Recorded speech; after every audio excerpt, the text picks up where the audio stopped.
ETF index mutual funds నేర్చుకుని stock మార్కెట్లో రాణించాలనుకుంటున్నారా? వెంటనే ఈ నెంబర్కి కాల్ చేయండి.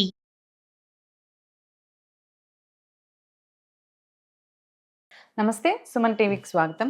ప్రస్తుతం మనతో పాటు ప్రముఖ ఆధ్యాత్మికవేత్త శ్రీనివాసుల అనంతరామశర్మ గురుగారు ఉన్నారు. వీరితో కొన్ని విషయాల గురించి మనం ఈరోజు చర్చిద్దాం. గురుగారు నమస్కారం అండి. నమస్కారం. ఇప్పుడు ఎలాగో మనకంటే ఈ వినాయక చతుర్థి వస్తుంది, అంతేకాకుండా వినాయక నవరాత్రులు మనం చాలామంది ఇంట్లో కూడా పెట్టుకొని పూజిస్తూ ఉంటారు, మండపం దగ్గర కూడా ఎక్కువగా పూజిస్తూ ఉంటారు. అయితే వినాయకుడిని పూజించేటప్పుడు ప్రథమంగా మనము ఎక్కువగా చాలామంది కూడా ఏమంటారంటే గరిక సమర్పించి పూజ చేస్తే చాలా మంచిది అని చెప్పి, ఎందుకు అలా? అసలు ఆ ప్రాధాన్యత ఎందుకు వచ్చిందంటారు? ఇక్కడ అసలు వినాయకుడిని పూజించటమే మనం ఒక్క నవరాత్రుల్లోనే కాదు, మనకి ప్రతి నెల 2 చవితులు వస్తాయి. అవును.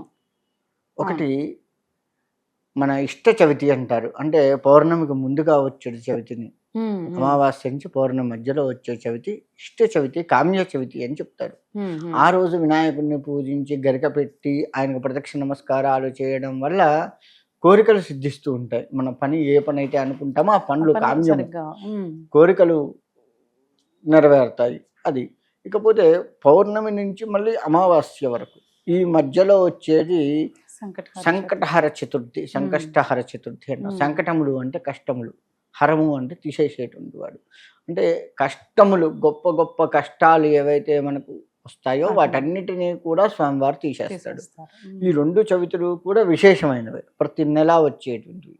మనకి మంచి కోరిక నెరవేరి మంచిగా ఉండాలి, ఏ కష్టములు రాకుండా ఉండాలి. ఈ 2 మనకి తప్పదు కదా, ఏ జీవికైనా తప్పదు, ఒక్క మనుషులకే కాదు, దోమకు కూడా తప్పదు కదా.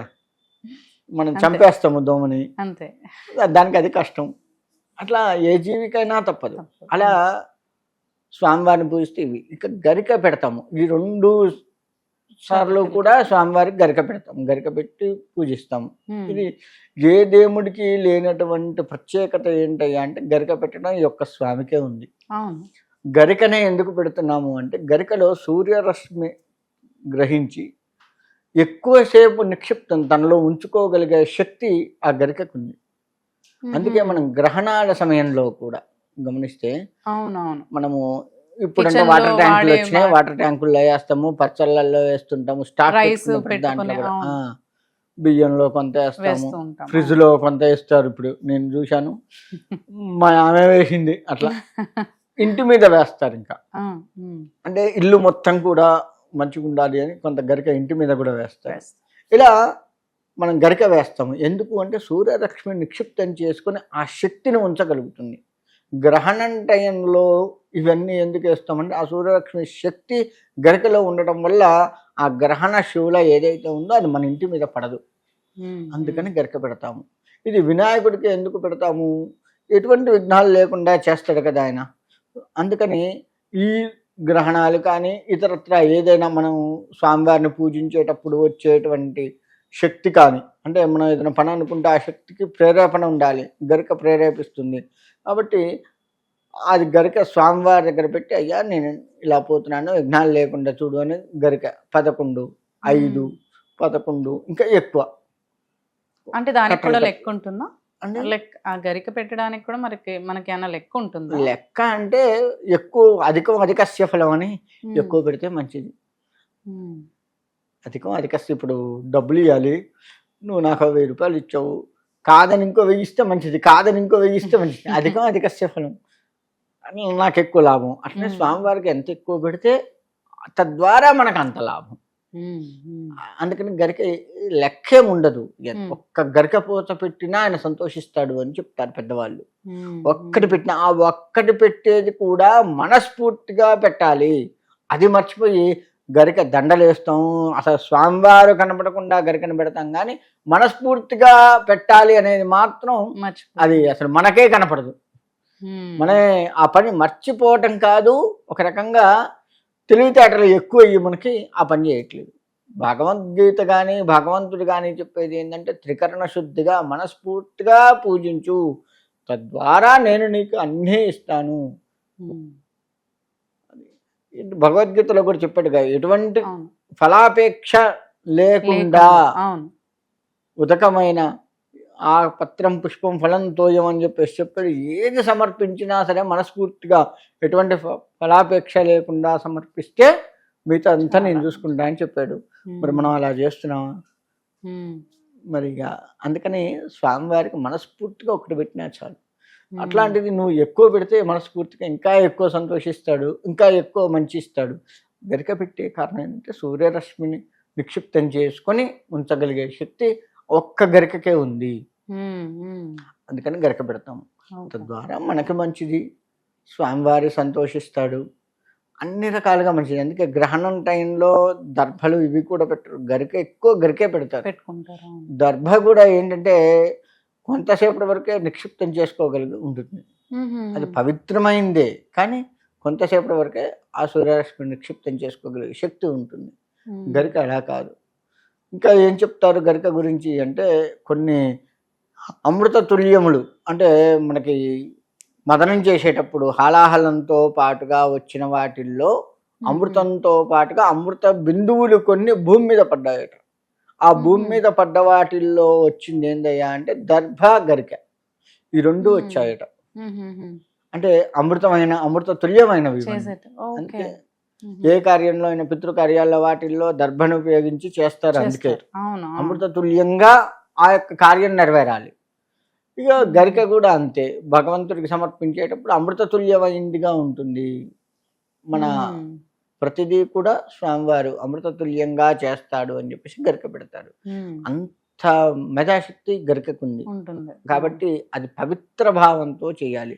గరిక కూడా ఎక్కడ పడితే అక్కడ తెచ్చకుండా పవిత్రమైన స్థలంలో పెరిగిన దాన్ని మాత్రమే తీసుకొని దాన్ని కొద్దిగా శుభ్రం చేసుకొని కడగొచ్చు. కడిగితే తప్పలేదు, ఎందుకు అంటే దుమ్ము ధూళి అవన్నీ పడి ఉంటాయి. ఇక మూగ జీవాలు, కుక్కలు అవి మలమూత్ర విసర్జన మనకు తెలిసి కానీ తెలియక కానీ చేసి ఉండొచ్చు. తెలిస్తే మనం అది కొయ్యం, తెలియకుండా చేసి ఉండొచ్చు. కాబట్టి శుభ్రపరిచి భగవంతుడికి ఇచ్చేది ఏదైనా అదే శుభ్రంగా ఉండాలి, మనము శుభ్రంగా ఉండాలి. అలా తీసుకొని దాన్ని కడిగి స్వామివారి పాదాల దగ్గర పెడితే చాలా మంచిది. అందుకని గరిక అంత ప్రాధాన్యమైంది. శుభ్రం చేసి పెట్టడం వల్ల ఇదంతా పోతుందేమో ఈ శక్తి అనేది ఎక్కడా లేదు. నీళ్లతో కడిగి పెట్టడం వల్ల, శుభ్రం చేయడం అంటే కడగటమే కదా, అలా కడిగి పెట్టడం వల్ల ఈ శక్తి ఎక్కడికి పోదు. దాచుకున్న శక్తి ఎక్కడికి పోదు. అది మళ్ళీ తిరిగి స్వామివారికి సమర్పిస్తున్నాం కాబట్టి ఆ స్వామివారిలో ఐక్యం అయిపోతుందే తప్ప ఆ శక్తి ఎక్కడికి పోదు. తద్వారా అది పెట్టిన ఫలితం మనకి స్వామివారు కల్పిస్తాడు. అంతేకాదు గరిక సూర్యరశ్మి నిక్షిప్తం చేసుకుంటుందన్న అది స్వామివారి దగ్గర పెడితే స్వామివారి ఆరోగ్యాన్ని కూడా ఇస్తాడు. ఆరోగ్యం భాస్కరాదిత్యేత్ అని చెప్పబడ్డది. అంటే ఆరోగ్యాన్ని ఇచ్చేటువంటి వాడు సూర్యుడు. ఆ సూర్యుడి శక్తి మొత్తం దాంట్లో ఉంటుంది. చాలా మంది ఇంకేం చేస్తారంటే గరికని నీళ్ళల్లో వేసుకొని రాత్రి అంతా ఉంచి మర్నాడు దాన్ని తాగుతారు కూడా. ఏంటంటే ఆరోగ్యప్రదం. అంటే ఇప్పుడు ఈ మధ్య కొంచెం ఇంట్లోనే వాళ్ళు పెంచుకుని ఇలాంటి డైట్స్ లో కూడా వాళ్ళు యాడ్ చేసుకోవడం చేస్తున్నారు. అవును. ఏంది అంటే వెనకటి అన్నీ మళ్ళీ వస్తున్నాయి మనకి. గమనించండి, ఏ జీవి తిన్నా గడ్డితో పాటు గరిక ఇష్టంగా తింటుంది. అవును అవును. అంతేకాకుండా మీరు మామూలుగా ఒక కుక్కను తీసుకున్నట్లయితే దానికి ఎక్కువగా తినో, లేకపోతే కడుపులో ఒక తీరుగా ఉండో, వాంతి చేసుకొని డైజెషన్ కాకపోతే వాంతి చేసుకోవడం దానికి రాదు, గరిక తింటుంది అప్పుడు. అది కుక్క కూడా గమనించుకోండి మీరు ఎవరైనా, కుక్క కూడా గరిక తింటుంది. కొంత తినటం వల్ల ఆ గరికలో ఉన్నటువంటి ఇబ్బంది ఏదైతే ఉందో దానికి వచ్చిన ఇబ్బంది ఆటోమేటిక్గా వాంతి వస్తుంది. మనం అంటే ఏళ్ళతో చేసుకుంటాం, ఏళ్ళు పెట్టి మరి వాంతి చేసుకున్నాం చాలా మందిని చూశాను. మరి కుక్క అలా చేసుకోలేదు కదా, దానంతట దానికి రావాలి కదా. మనకు మోషన్స్ కావడం, అటు ఇటు టాబ్లెట్స్ ఉన్నాయి, దానికి ఏం లేదు. బజార్ ఇప్పుడు ఇంట్లో కుక్క అంటే ఏదో చేస్తాం కానీ డాక్టర్ దగ్గర బజార్ కుక్క దానికి ఏం చేయలేరు కదా.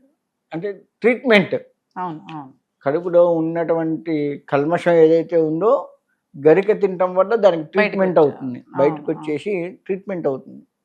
అంటే అన్ని రకాల చూడండి, గరికను చూసుకుంటే ఆరోగ్యం, అటు శక్తి నిక్షిప్తం చేసుకునే గుణం అన్ని రకాలుగా ఉంది. అందుకే ఇప్పుడు మనం అంతా కూడా ఏంటంటే వెనకట పోకటలు బాగా పోతున్నాం, అన్ని ఫ్యాషన్లలోకి వచ్చి మళ్ళీ ఓల్డ్ ఈజ్ గోల్డ్ అని మళ్ళీ ఇంట్లోనే కూరగాయలు పెంచుకోవడం, ఆరోగ్యకరమైంది హెల్తీ ఫుడ్ అని బయట బోర్డులు పెట్టి మరీ అమ్ముతున్నారు. ఇదంతా ఏంటంటే వెనకటివి పోతున్నాం.